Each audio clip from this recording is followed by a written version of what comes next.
Let's stir up this delicious aloo chaat. It is a variation to one of the chaats you can certainly make and enjoy, especially in the cooler months and in the month of Ramadan. So here's what you'll need.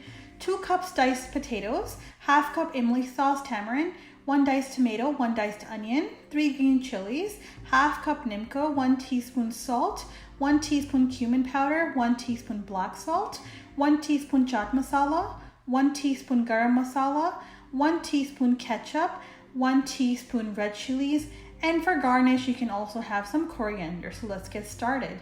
First, you're going to take a pan and heat up about 1/4 cup of oil, and then what you're going to do is once the oil is heated up on medium to high heat, you're going to add your potatoes and just fry them for about 5 to 10 minutes until they are golden brown. So just continuously stir. You don't want them to be stuck to the bottom of the pan. And what this is going to do is add that crunch factor to your chaat. So when they look like this, just take them out on a plate with paper towel and keep it aside, and I'll show you what we're going to do with it.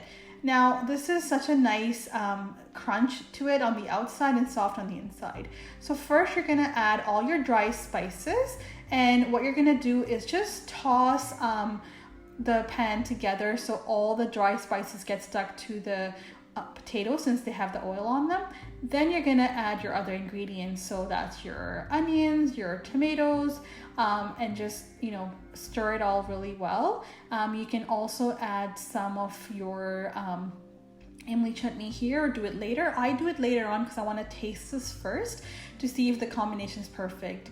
Now I did make a paste out of my green chilies, but you can also just dice up green chilies and add them. Totally your preference of how you prefer it to be.